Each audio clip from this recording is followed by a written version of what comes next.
Hola, muy buenos días. Les damos la bienvenida a un nuevo webinar, en este caso en el marco del Plan Federal de Formación y Capacitación en Gestión Pública. El webinario del día de hoy se denomina Los protocolos contra las violencias sexistas como herramientas de protección de derechos, el trabajo en red, y viene de la mano de Luciana Basso. Ella es de la Universidad Nacional de Entre Ríos y nos va a contar un poco algunos aspectos más bien teóricos para situarnos en el marco de esta necesidad de garantizar y generar protocolos contra las violencias sexistas, y por otro lado nos va a comentar algunas experiencias de trabajo en el marco de la universidad, pero que nos pueden servir también para pensar los espacios de gestión de trabajadores y trabajadoras de provincias y de municipios, así como también trabajadores y trabajadoras de la gestión pública nacional. En este caso, ella va a presentar esta propuesta y es parte de estas actividades que venimos llevando adelante con universidades nacionales para la capacitación de las y los agentes públicos de las provincias y de los municipios. Así que le agradecemos a Luciana y a la Universidad Nacional de Entre Ríos en nombre de todo el INAP, y la presento para que ella pueda avanzar en su exposición.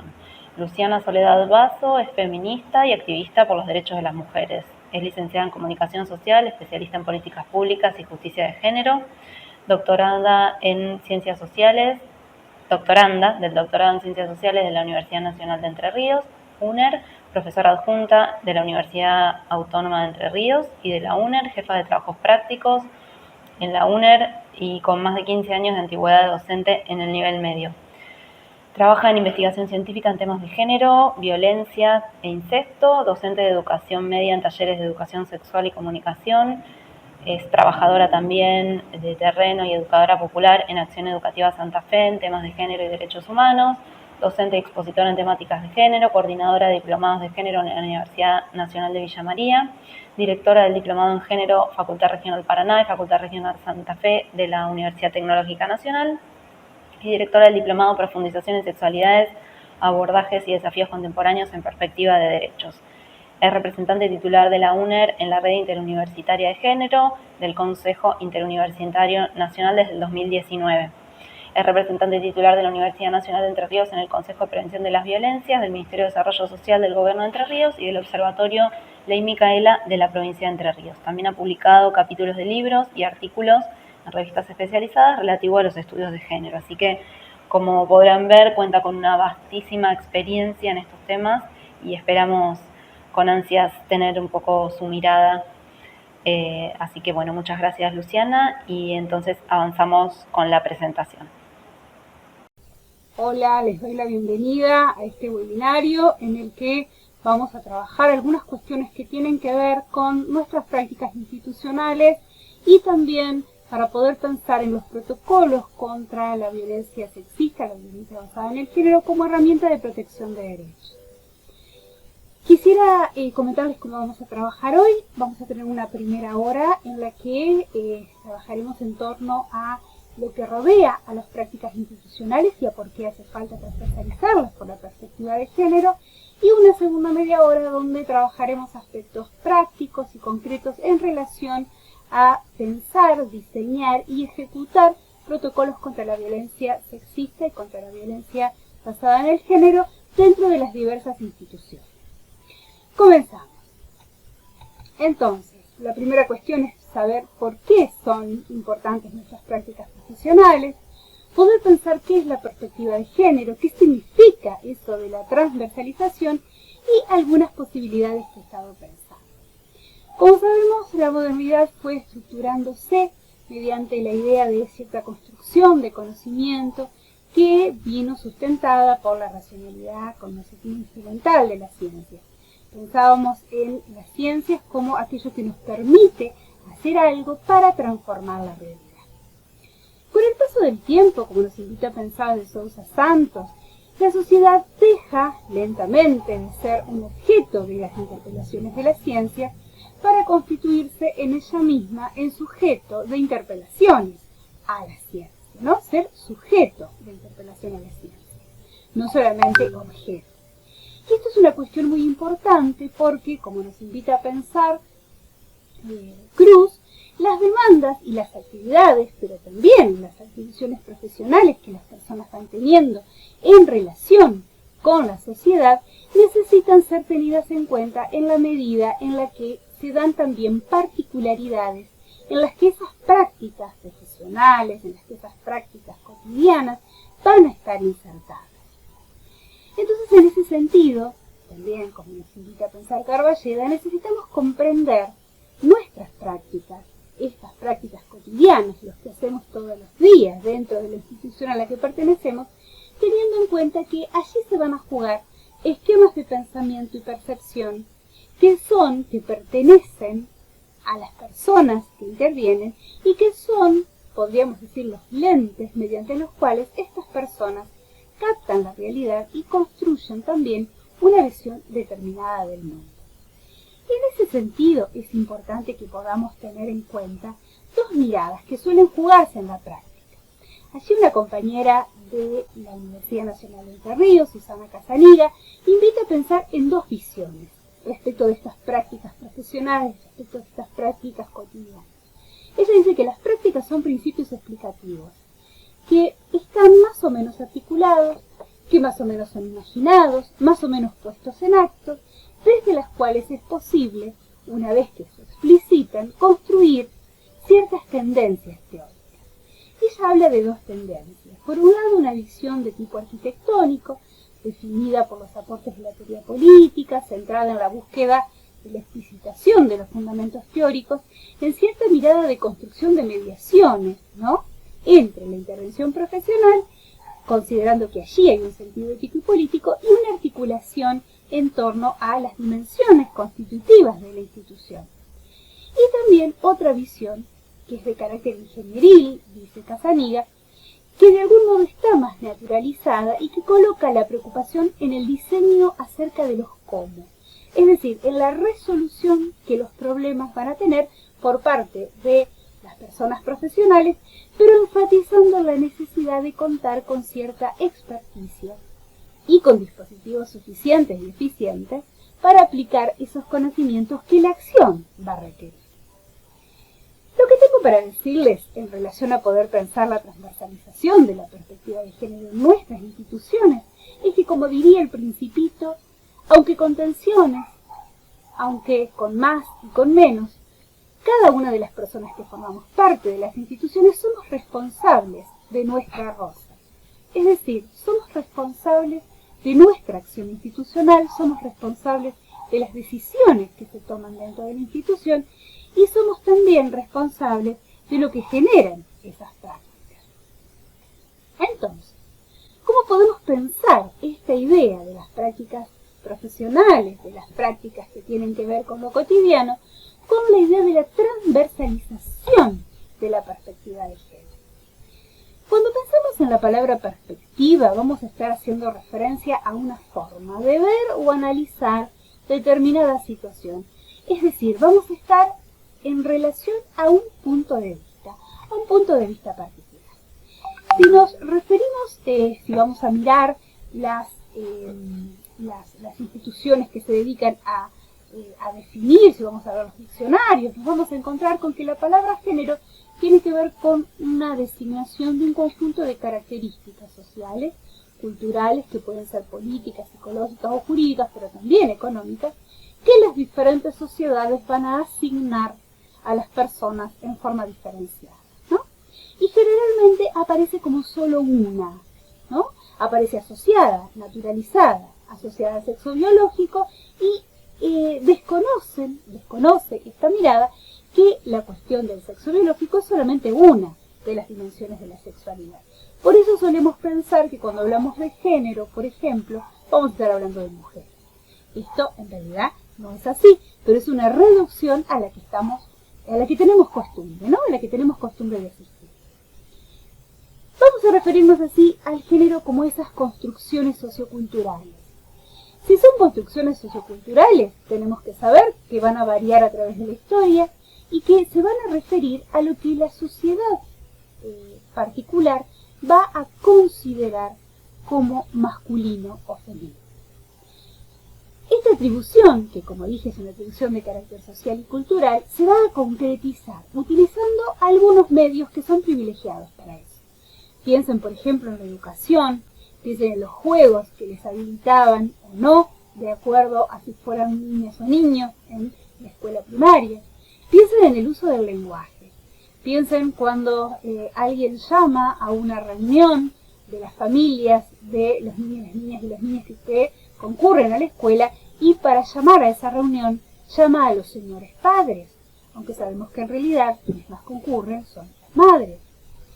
Esta atribución, como bien dice la definición de la UNICEF, está arraigada también en una figura ideal de familia heterosexual, las instituciones y también la religión. Estos ideales van a estar jugados todo el tiempo, se van a jugar en cómo nos pensamos, pero también en cómo pensamos nuestra tarea, en cómo pensamos nuestro hacer cotidiano dentro de la institución en el que nos vamos a desenvolver. Y por supuesto, esta separación, esta jerarquización, ¿no?, de los espacios públicos y privados son una derivación de esto. Si pensamos, por ejemplo, los espacios privados como aquellos espacios donde se privilegia la emoción, donde se privilegia los sentimientos, donde se privilegia el cuidado, vemos cómo rápidamente se asocian a las tareas que socialmente se le imponen a las mujeres. Si pensamos en el espacio público, vamos a pensar ese espacio como un espacio de tensión, donde se juegan situaciones de poder, donde las personas tienen que demostrar su valía. En consecuencia, vamos a estar asociando el espacio público con el espacio que socialmente se le atribuye a los varones. Pero cuando nos ponemos las lentes de género, todo eso necesariamente cambia. ¿Por qué? Porque entendemos que esta perspectiva, que esta construcción de carácter teórico es histórica y que está sostenida, ¿no? Hay una definición que nos comparte Claudia Laudano, de la Universidad Nacional de La Plata, que es bien interesante en relación con esto, porque explica que esta perspectiva, este punto de vista, esta mirada respecto de lo que es el género, es también una opción política. Y es una opción política que sirve para poder revelar la desigualdad y la subordinación que las mujeres, pero también los colectivos de la diversidad sexual, han tenido históricamente respecto de los varones cis, ¿no? Y que, como bien Claudia lo explica en esto que ustedes están viendo en pantalla, allí hay una idea de heterosexualidad normativa y obligatoria que por supuesto va a excluir a otras posibilidades.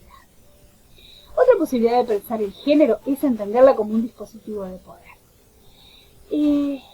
Porque, claro, todas las personas nos configuramos dentro de redes que tienen poder, ¿no? Dentro de redes de poder, redes donde se configuran relaciones de poder. Allí toda subjetividad, si seguimos los desarrollos de Foucault, queda sujeta a ese entramado sociohistórico del que es producto. Entonces, para poder despegarnos de esta subjetividad que nos ha sido construida, es necesario un trabajo crítico, un trabajo de revisión, un trabajo de deconstrucción subjetiva y también un trabajo de deconstrucción de nuestras prácticas, ¿no? Aquí tenemos que poder saber que esta idea del poder, aunque sabemos que el poder está en todas partes, opera de maneras diferentes. Y no va a ser lo mismo el modo de operación si yo soy una mujer blanca, heterosexual, que si soy una mujer racializada y con alguna discapacidad, por ejemplo, ¿no? Y que además no soy heterosexual. Esas tensiones que se depositan dentro de las subjetividades, se depositan alrededor de las subjetividades, también operan de manera distintiva. Y por eso es necesario tener en cuenta que allí estamos en presencia de un dispositivo de poder. Si pensamos la cuestión de la sexualidad, vamos a entender que allí los dispositivos de poder campean, ¿sí? Allí los dispositivos de poder se han arrogado la potestad de definirnos identidad, atracción, sexo y expresión de género de acuerdo solamente al sexo biológico. Afortunadamente, hace unos años que esto ya no es igual. Vamos encontrando que la lucha de las personas que pertenecen al colectivo de disidencias sexuales, al colectivo queer, al colectivo LGTBI, NBQ+, Y su lucha por conseguir derechos ciudadanos, nos ha ayudado a pensar que entre identidad, atracción, sexo biológico y expresión de género no tiene por qué haber una línea recta, sino que en realidad puede haber tantas idas y vueltas como personas, tantas posibilidades de identidad de género, de expresión de género, de atracción sexual, como personas habitamos el mundo. Entonces, es importante tener en cuenta que la cuestión de los géneros no es un tema que tengamos que agregar, ¿no?, como si se tratara de un capítulo más en la historia de la humanidad, sino que estas relaciones de poder entre los géneros tienen efectos. ¿Y cuáles son esos efectos? Bueno, esos efectos son expresiones concretas que van a ir a notarse fuertemente en el ámbito de la cultura, en el ámbito del trabajo, en el ámbito de las empresas, en la ciencia, en la sexualidad, en la historia. Transversalizar la perspectiva de género, entonces, será poder valorar las implicancias que tiene cualquier acción que desde mi institución o desde mi práctica profesional realice o evalúe, ya se trate de legislaciones, de políticas o de programas, o de cualquier área en el que me encuentre, y supone fuertemente tener en cuenta las diferentes condiciones que son diferenciales para las personas, para que esas diferencias no se conviertan en desigualdades inferiorizantes. Adoptar la perspectiva de género en nuestros trabajos cotidianos implica que podamos tender a igualar, que podamos tender a hacerlo de forma equitativa y que podamos tender a generar justicia también con nuestras prácticas cotidianas, aunque parezcan pequeñitas y no tengan que ver con el Poder Judicial.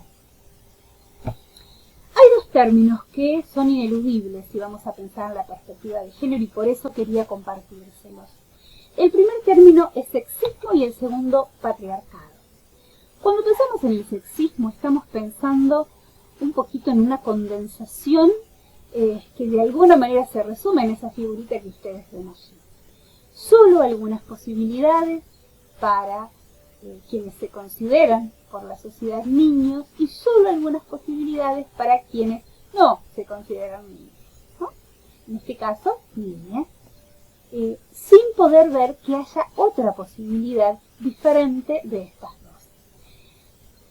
Esto es sexismo porque lo que aparece aquí es una jerarquización de las diferencias entre varones y mujeres por un lado, otorgando superioridad a lo masculino desde una perspectiva que es por supuesto discriminatoria y que además trae consigo prejuicios y reproduce ciertas prácticas que son vejatorias, que son ultrajantes de los derechos humanos y de todo aquello que no entra en la categoría de varón. Esta idea del sexismo está fundamentada en una serie de mitos que sostienen esa idea. Uno de los mitos que sostienen esa idea es esta idea naturalizada respecto de el modo en el que las mujeres solemos comportarnos por naturaleza.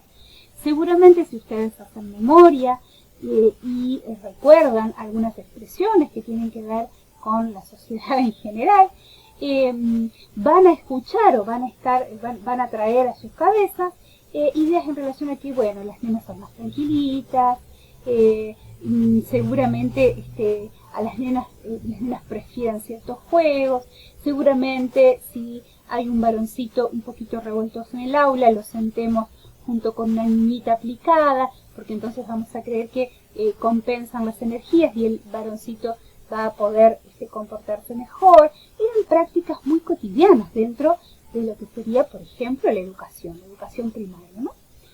La idea de que estos modos de comportamiento son predeterminados por naturaleza es sexista porque da privilegios de poder, en este caso los varones, dejando por fuera de ellos a las mujeres, ¿no? La idea del sexo débil, como ven allí en pantalla, esta idea que nos traen Esperanza Bosch y Emilia Ferrer, en relación a cómo se va estructurando cierto discurso, que es un discurso racionalista, y que da la idea de naturaleza para producir un efecto. ¿Un efecto de qué? Un efecto de poder, de legitimación en ciertas prácticas sociales que, por supuesto, dejan de lado a las mujeres y a las disidencias sexuales de un montón de posibilidades para su vida. segundo término que les comentaba, que me parece fundamental poder comentarlo antes de entrar en las herramientas prácticas, en las herramientas del protocolo como protección de derechos, es el patriarcado. Patriarcado es esta idea deriva del pater, ¿no? Deriva del pater familia, este ciudadano del derecho romano, que tenía control sobre todos los bienes de la familia, ¿no? Pero también tenía cierta capacidad de decidir, ¿no? Sobre los productos que tenía la organización familiar, no solo sobre la organización familiar, sino sobre los productos de esa organización, por ejemplo, los hijos y las hijas, ¿no? Este sistema de organización, que es social, que es cultural, que es religioso, se apoya y se sostiene en instituciones, como decíamos al principio, igual que habíamos pensado en el sexismo, instituciones como la familia, la iglesia, el Estado, instituciones que generalmente no suelen ser puestas en tela de juicio, no suelen ser puestas en interrogación y por lo tanto van reificándose, es decir, convirtiéndose en cosas fijas, duras, que nadie cuestiona, ¿no?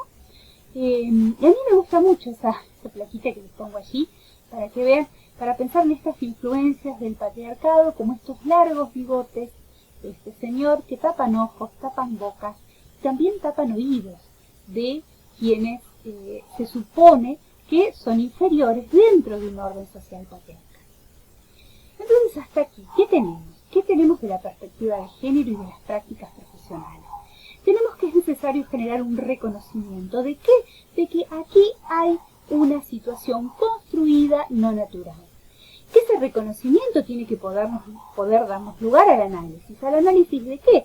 Al análisis de que los modos en los que se han construido estas relaciones sociales, los modos en los que se han construido estos conceptos, necesitan ponerse en tela de juicio, necesitan preguntarse, necesitan colocarse en el lugar de la duda.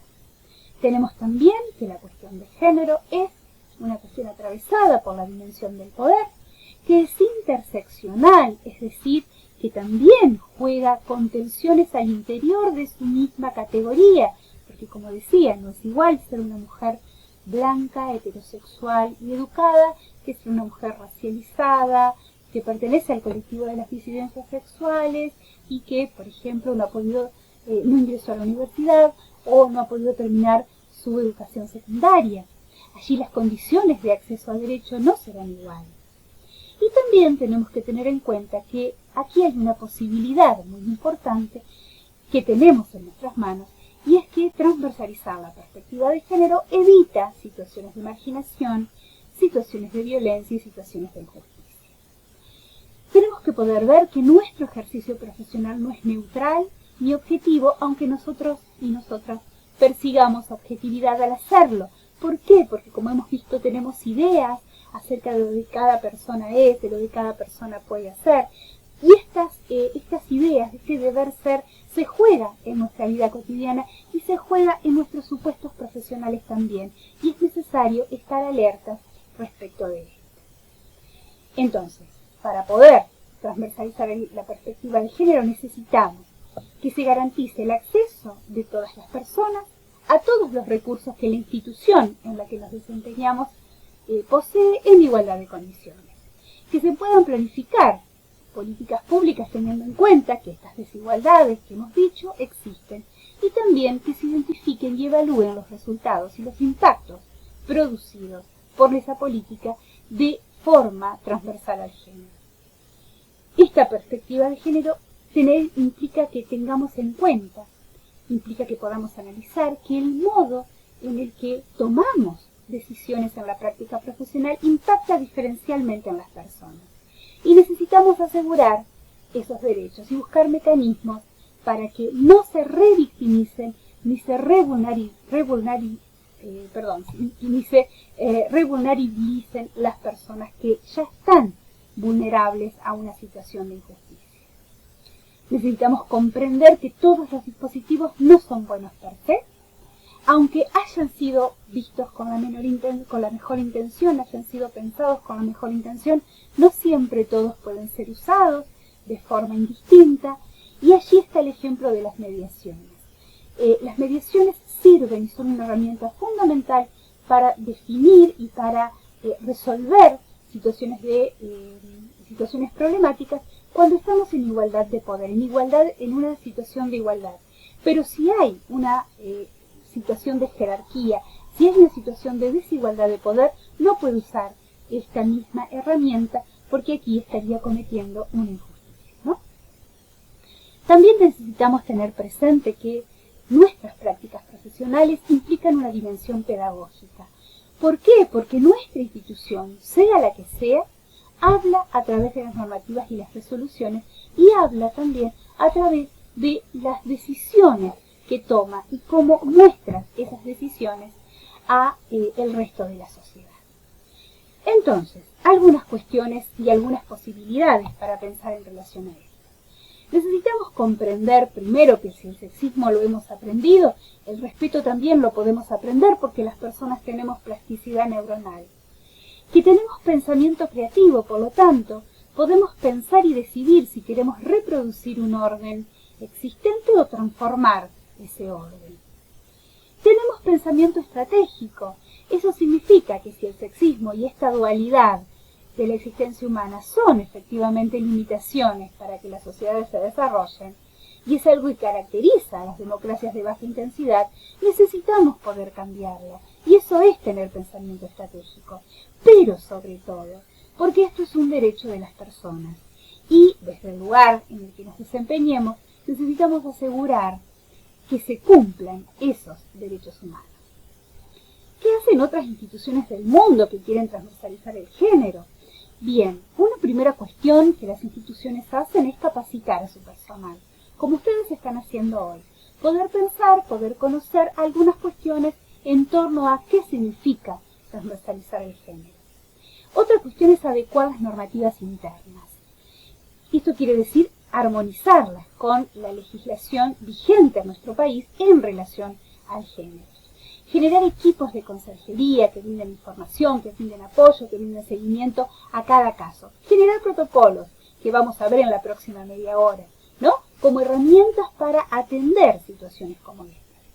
Desarrollar campañas generales y específicas que puedan tomar algo de esto que venimos trabajando para darlo a conocer a todas las personas que forman parte de la institución. Generar debates públicos, participación en la comunidad, generación, por ejemplo, en la universidad, de cátedras abiertas y seminarios optativos que tomen la problemática y la expongan, poder producir reflexiones en las aulas, pero también en todos los espacios, en las oficinas, en los espacios de trabajo de nuestra institución, y generar convenios interinstitucionales y con los estados que nos permitan también atender y dar solución a los espacios o a los lugares donde nuestra institución no puede llegar. Estas cuestiones son muy importantes, como les decía, para poder pensar el modo en el que vamos a diseñar, y aquí sí vengo a la segunda parte de este webinario, los protocolos como herramientas de prevención en relación a la violencia basada en el género. Como decíamos, tenemos que poder comprender que la violencia de género tiene un carácter que es universal, que puede producirse en todos los espacios y en todas las esferas de la interacción humana. Podemos pensarla en el deporte, podemos pensarla en los entornos educativos, podemos pensarlas en los medios de comunicación, en un montón de espacios. Seguramente a ustedes se les ocurre cantidad de espacios donde esto aparece. Y también tenemos que poder comprender que la lucha por la erradicación de esta violencia contra las mujeres y contra otras identidades cuenta con un marco normativo que es amplio, con un marco normativo que tiene legislación en tratados internacionales, y que estos tratados internacionales han sido ratificados por nuestro país y que también hay leyes y convenios nacionales que rigen en relación con esto. Y es importante conocerlos porque son quienes nos van a generar una especie de cuadrilátero, si quieren, en el cual podemos movernos y al cual poder apelar cada vez que una situación de violencia se nos presente en nuestra institución. Son estos que están aquí, que no los voy a leer a todos porque ustedes los están viendo, que además pueden ser buscados, bajados de internet muy fácilmente, por lo tanto yo No voy a detenerme en lo que dice cada uno de ellos, pero sí voy a detenerme en algunas preguntas que son fundamentales para la confección de un protocolo como herramienta de prevención, ¿no? Veamos. La primera de las preguntas es ¿qué es un protocolo de actuación? ¿Qué es un protocolo de prevención? Bien, un protocolo es una herramienta. Hay diferentes protocolos. Puede haber protocolos para llevar adelante una investigación, puede haber protocolos para llevar adelante un experimento, puede haber protocolos para accionar en caso de incendios, ¿no? Bien, este protocolo también es una herramienta que va a estandarizar procedimientos, en este caso en relación a una situación específica que tiene que ver con la violencia basada en el género, con el sexismo, con la discriminación que de ella se deriva. ¿Sí? Los protocolos, además, trabajan conforme a los marcos legales vigentes y definen de qué manera hay que abordar las situaciones, cuáles van a ser las sanciones que va a aplicar nuestra institución y qué medidas cautelares puedo tomar para evitar o reducir daños. Y eso también es fundamental. El protocolo ayuda a prevenir, ayuda a proteger. Y también es muy, muy importante porque tiene dos efectos concretos. Por un lado, va a generar un espacio de contención, de abordaje y de orientación para las mujeres y otras identidades que han sido afectadas por una situación de violencia. Pero por otro lado, y esto a mí me parece realmente muy importante, envía un mensaje claro a toda la organización sobre las conductas que no serán toleradas dentro de nuestra organización. Y esto es fundamental. Esto es simbólico, pero fundamental, porque también nos está diciendo qué cosas queremos y qué cosas no queremos dentro de nuestras instituciones. ¿Por qué pensar en un protocolo? Bueno, aquí tenemos que poder pensar que en todo el mundo ha venido dándose un avance en el reconocimiento de las situaciones de violencia que implican al género en diferentes ámbitos de la sociedad y que eso requiere que todas las instituciones sociales, que todas las instituciones gubernamentales puedan dar respuesta a las situaciones, por supuesto, articulando siempre con otros organismos públicos y con la legislación vigente. Pero nos coloca nuestra institución en un lugar de corresponsabilidad de todo lo que ocurre dentro de nuestra institución, también las situaciones de violencia de género. Que a ninguna institución le gusta pensarlas, que a ninguna institución le gusta que sean señaladas, pero que ocurren y que es necesario ser corresponsables en la solución de esta situación. ¿Sí? Como decía, el objetivo del protocolo es brindar a las instituciones, pero también a quienes la conforman, un procedimiento claro para poder prevenir y para poder ordenar la actuación y el adecuado acceso a justicia de las personas que han sufrido una situación de violencia, con el fin, por supuesto, el fin último de preservar la vida de esas personas, sus derechos y su integridad, tanto física como psíquica, y también su integridad simbólica. ¿Para quién pensamos un protocolo? Esto es otra pregunta muy importante, fundamental para poder pensarlo como herramienta. ¿Por qué? Porque estas recomendaciones que el protocolo va a traer estarán orientadas a todas las instituciones que quieran tomar medidas claras y urgentes. Fíjense qué cosa interesante, para trabajar estas instituciones, para tratar estas situaciones en el ámbito de su institución. ¿Y cómo confeccionamos un protocolo? Bueno, muy bien, no lo hacemos de la noche a la mañana. Esa es una de las primeras cosas que necesitamos aprender y tampoco lo hacemos en soledad. Un protocolo no puede ser pensado solo desde un área, necesita discusión, necesita trabajo conjunto, necesita debate. ¿Por qué? Porque es el resultado de un proceso que implica, por un lado, sensibilización, pero por otro lado, capacitación y también cierta experiencia o experticia, si queremos, en el manejo de situaciones que tienen que ver con la violencia basada en el género. Y para eso es necesario que nuestra institución haya comenzado ya un proceso sobre estas cuestiones. ¿Sí? Fundamental aclarar que generar un protocolo no se trata de compendiar pautas de acción en un documento y darlo a conocer. Esto no es un código, no es un código de convivencia, no es un código de falta, sino que lo que vamos a intentar hacer es que las personas que componen la institución puedan familiarizarse con esta problemática y puedan pensar y adecuar reglamentaciones internas y acciones nuevas para la intervención en relación a la violencia basada en el género dentro de nuestra institución. Insisto, esto es una cosa muy importante. ¿Sí? Bien, respondidas ya estas 4 preguntas fundamentales para pensar en cómo creamos un protocolo para nuestra institución, necesitamos tener ciertas pautas, ¿no?, para poder organizar.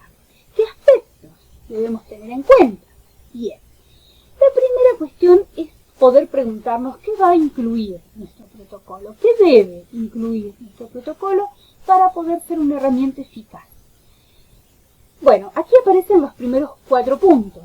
Necesita tener un ámbito de aplicación, necesita tener sujetos, sujetas, personas destinatarias, necesita pensar las situaciones en las que va a entender, necesita definir objetivos, necesita tener principios rectores, necesita también poder definir un procedimiento, hablar de las faltas y también de las medidas preventivas y de protección que pueden tomarse en relación con la herramienta. Veamos la primera de ellas. ¿Qué significa el ámbito de aplicación? Bien, estamos refiriéndonos aquí a los lugares, pero también a las actividades, a los medios y las relaciones con las que va a regir o actuar el protocolo. Y aquí es fundamental que cada institución pueda definir el alcance que va a tener esta herramienta y pueda definirlo con claridad, porque eso también da mucha tranquilidad a la hora de ponerlo en práctica. También es necesario en este punto que se puedan considerar no solamente los espacios físicos de la institución a la hora de establecer un límite al protocolo, sino también aquellos otros espacios que tienen que ver con los espacios virtuales, por ejemplo. Aquí en este ejemplo que ustedes ven en pantalla, es un ejemplo tomado de un protocolo de una institución deportiva, que está mirando, por ejemplo, dice que no solamente va a tomar en cuenta las dependencias o anexos de la institución, y habla del polideportivo, la sede, el instituto educativo, la villa olímpica, el estadio, ¿no? Sino que también, fíjese que dice que rige fuera de este espacio mencionado, en el marco de, y esto es bien importante, comunicaciones que pueden ser a través de medios virtuales o de las que llamamos nuevas tecnologías, también de medios telefónicos, y también alcanza aquellas conductas, violencias o discriminativas que ocurran por fuera de esos espacios y que involucren a quienes integran la institución, cualquiera sea el rango. Esto también es importante tenerlo en cuenta porque los protocolos, para poder ser eficaces, necesitan también incluir a las personas de alto rango de la institución. ¿Qué personas van a ser las destinatarias? Este es el segundo punto muy importante. Aquí vamos a pensar las personas que están implicadas en esta herramienta. Y aquí necesitamos incluir a las personas que cometan los actos de violencia, pero también a quienes padezcan esos actos, y considerar también a las personas que tengan vinculación con la institución y a quienes, sin tener relación estrecha con la institución, estén como visitante, por ejemplo, en los espacios físicos o virtuales de la misma, o contratados, contratadas de forma transitoria, ¿no? También para estas personas rige la herramienta, es decir, mientras haya relación con nuestra institución, la herramienta de protección del protocolo alcanzará a las personas. Otro punto bien importante tiene que ver con las situaciones. Las situaciones son las conductas y acciones alcanzadas por el protocolo. Definirlas claramente es fundamental. ¿Por qué? Porque nos va a hacer tener en claro los diferentes tipos de violencia y discriminación que existen y no solo prestarle atención a las formas que son más visibles. Con la violencia basada en el género ocurre que hay formas que son más visibles y formas que están más naturalizadas, que están más puestas del lado de lo invisible. Pero estas formas son igualmente potencialmente peligrosas, ¿no? Los chistes naturalizados, los comentarios sexistas, los micromachismos, el lenguaje sexista, son formas poco visibles, formas que podríamos llamar más sutiles, pero que comportan y de alguna manera suman, coadyuvan a acciones que luego pueden tornarse más visibles, como las agresiones verbales, las agresiones físicas. Y para definir, esto es otra cosa que también quiero resaltar muchísimo, para definir las situaciones que nuestro protocolo tendrá en cuenta, es necesario mirar todas las formas de violencia establecidas en la Ley Nacional 26.485. También es importante saber que a lo agregado, además de lo que lo que plantea la Ley 26.485, hay que agregar lo que establece el reciente convenio 190 que ha sido firmado finalmente por nuestro país, el convenio 190 de la OIT y la recomendación 206 sobre la eliminación de la violencia y el acoso en el mundo del trabajo, que, bueno, como decía, les pertenecen a esta Organización Internacional del Trabajo. Que, bueno, allí aparece en pantalla para que ustedes puedan verla, la definición que da la OIT de ese concepto. Otra de las cosas que es conveniente en relación a este punto es redactarlo siempre del modo más abarcativo posible, y como aparece en las letras verdes grandes, porque es importante que estén calificadas todas las conductas como actos de discriminación, el hostigamiento, la violencia por razones de género, la orientación sexual, la clase, la etnia, la nacionalidad o la religión, y importante también desglosar cada punto, incluyendo los medios para llevar a cabo esa conducta, porque sabemos que dentro de las instituciones estas conductas discriminatorias, estas conductas que pueden ser violentas, pueden ser llevadas adelante por acción o por omisión. Asimismo, es de suma importancia también considerar no solamente las conductas que son alcanzadas por la legislación penal, sino otras que todavía no están tratadas como delito, pero que constituyen un avasallamiento a la integridad de los derechos de las personas, como podría ser, por ejemplo, el acoso, o podría ser también, por ejemplo, lo que entendemos por bullying, ¿no? Dentro de la institución, un bullying que tenga su basamento en una cuestión de género o de identidad sexual. El otro punto muy importante, poder definir los objetivos. ¿Por qué son importantes los objetivos de nuestro protocolo? Porque nos van a señalar qué es lo que se busca con el diseño y con la aplicación de nuestro protocolo. Allí hay que considerar también los principios y los artículos de los estatutos de nuestra institución y de los documentos internos que le dan, que de alguna manera rigen nuestra institución, porque debe guardar coherencia y relación con estos. Incluso en algunas instituciones los estatutos forman parte de los objetivos del protocolo. Por ejemplo, aquellos que, por ejemplo, se refieren a lo que es la promoción, la inclusión o a la importancia y la capacidad de las actividades que se llevan adelante en esta institución como medio de transformación social, por ejemplo, ¿no? Pienso una institución de carácter deportivo, por ejemplo, tomará en cuenta estas cuestiones. Otra de las cosas para tener en cuenta y que son fundamentales en la redacción de los protocolos son los principios rectores.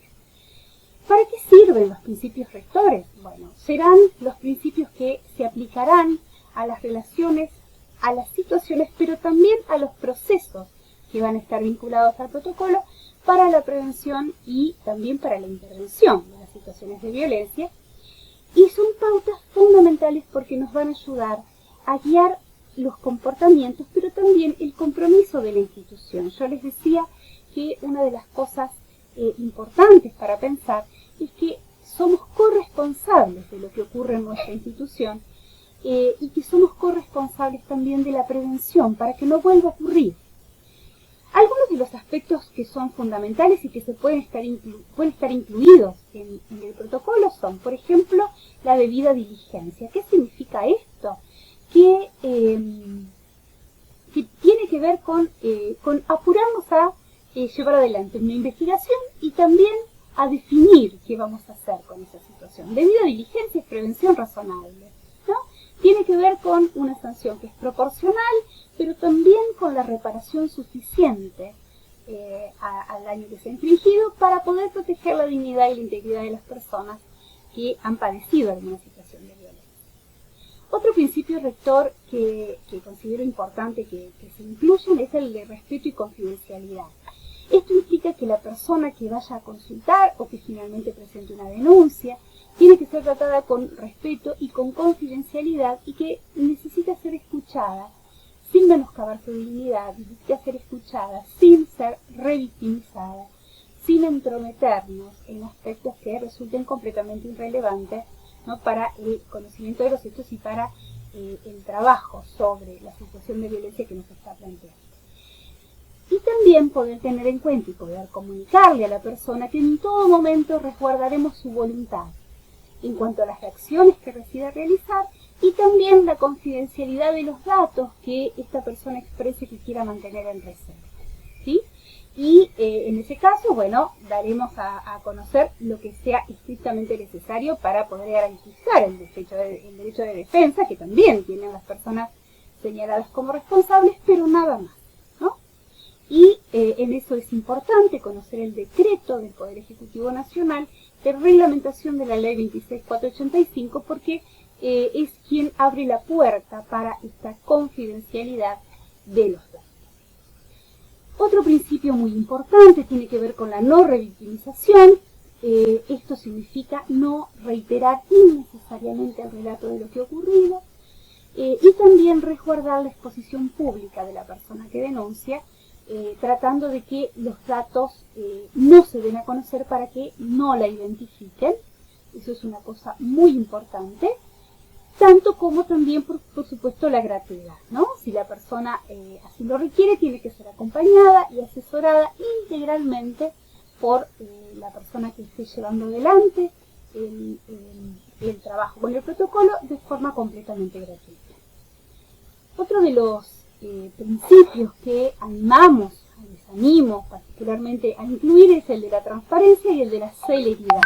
Transparencia en relación a que el procedimiento y los resultados necesitan ser explicados a las personas que han sido involucradas, tanto para el derecho de defensa que tienen las personas que han sido señaladas, como las personas que están denunciando o consultando sobre la situación.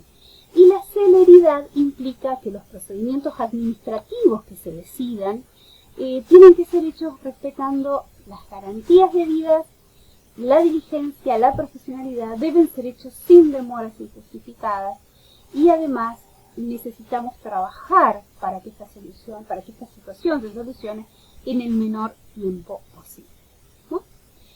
Dentro de lo que tiene que ver con el procedimiento del protocolo, es importante definirlo porque el procedimiento son las acciones concretas que la institución va a seguir y también va a hacer alusión allí en el apartado de procedimientos a cuáles serán los mecanismos institucionales que estarán preparados para las denuncias de esa situación. Allí necesitamos poder habilitar canales para la recepción de las consultas y las denuncias, también las diferentes modalidades de recepción, si va a ser solamente por escrito, si puede ser de manera oral, si podemos recibirlas de manera telefónica, definir también los casos de actuación que tengan que llevar adelante las personas que se ocupen de esa recepción en la institución y de hacer el seguimiento del caso. También otra cosa que el procedimiento necesita contener son las acciones concretas institucionalizadas cuando el caso no sea judicializable, y allí necesitamos también conocer las herramientas del marco legal que fue mencionado al principio, ¿no? Esto es importante porque garantizamos de esta manera la celeridad, la debida diligencia y el respeto a las personas. Es necesario que tengamos en cuenta que los protocolos son complementarios y que, por supuesto, no reemplazan la aplicación de normativas específicas que puedan estar vigentes en el orden local, en el orden nacional, internacional y la legislación criolla, ¿no? Por eso es más que importante, también el valor más importante que tiene el protocolo es que la institución estará sentándose en una posición y podrá definir esos procedimientos de manera clara, de manera precisa, justamente aquellos casos en los que la justicia civil o penal no actúe. Tenemos que saber que muchas veces las situaciones que lleguen a nuestros protocolos sí necesiten ser derivadas a la justicia penal, pero que de todas maneras podemos llevar adelante un proceso administrativo igualmente, porque esto es complementario y no reemplaza de ninguna manera el otro proceso que se derive o que se lleve adelante en la justicia. Dentro de la sesión de faltas del protocolo, necesitamos enfocar las medidas disciplinarias que se van a tomar en relación, ¿no?, al apartado de las situaciones. Y aquí también se puede definir de modo orientativo el grado de daño o perjuicio que esas conductas han producido para a la aplicación de ciertas de las sanciones que sean adecuadas a cada caso, por supuesto, por parte de la institución. Algunas instituciones definen faltas leves, faltas medias o faltas graves, y hay otras instituciones que consideran que todas las faltas lo son y por lo tanto generan medidas en consecuencia, ¿no? Otra cuestión importante para tener en cuenta es que estas medidas están orientadas a poder prevenir a las personas integrantes de la institución situaciones que tengan que ver con la violencia basada en el género, pero también protegerlas ante las víctimas. Y que pueden referir, por ejemplo, a una actuación necesariamente hecha ante una denuncia, ¿no?, con el fin de que ese hecho no se repita, por ejemplo, pero también a las acciones que la institución debe disponer para proteger a esa persona que ha sido afectada, ¿no? Como por ejemplo, podemos pensar en las prohibiciones de contacto, prohibición de ingreso, restricción de circulación, pero siempre evitando la modificación del contexto de inserción de la persona que denuncia. Nuestras acciones tienen que estar dirigidas a proteger a esa persona y a que su vida pueda continuar de la mejor forma posible, no a entorpecerle más en la vida cotidiana, ¿no?, sino todo lo contrario. Dentro de lo que podemos pensar, y ya terminando, con algunas buenas prácticas en relación a los protocolos como herramientas de prevención, suele ser una buena práctica la creación de áreas de género en las instituciones. Desde mi punto de vista es una parte central porque desde allí se pueden generar políticas que sean constructoras de esa perspectiva en el ámbito institucional. También una de las tareas que generalmente tienen que ver con esta área es la recepción de las denuncias y consultas, ¿no? Porque la idea de la creación del área es que también cuente con personal que tenga especialización en la cuestión de género y que tenga experiencia en el abordaje de situaciones de violencia de género, pero también porque áreas como estas pueden encargarse de la organización de talleres, de charlas, de sensibilización y también de concientización y de capacitación de las personas que componen la institución. Pero a su vez es fundamental tener en cuenta que, como decíamos, la perspectiva de género necesita ser transversal a la vida institucional y desde ya no es solamente la tarea de un área, sino que implica el compromiso de toda la institución y que hay que poder pensar aquí la cantidad ¿no?, y la variedad de acciones y de prácticas que pueden derivar de acuerdo a la realidad de cada institución. Bien, de esta manera quiero agradecerles muchísimo por la atención brindada e invitarles, animarles a que generen sus protocolos. Las instituciones lo necesitan, a las personas les trae muchísima tranquilidad y es un derecho que tenemos que garantizarle a quienes son víctimas de situaciones de violencia que generalmente se arrastran durante muchísimo tiempo y que tienen que ver con juegos de poder, con relaciones de poder que a veces se extienden demasiado en el tiempo. Y bueno, es justo generar herramientas para que esas situaciones sean interioradas. Les agradezco mucho por la atención y quedo a disposición para que realicen las consultas necesarias. Muchas gracias. Agradecemos la presentación que nos hizo Luciana Basso en nombre de la Universidad Nacional de Entre Ríos y les agradecemos a todos y a todas que han estado acompañándonos y dejándonos sus comentarios. Así que tengan una muy buena jornada y gracias por acompañarnos.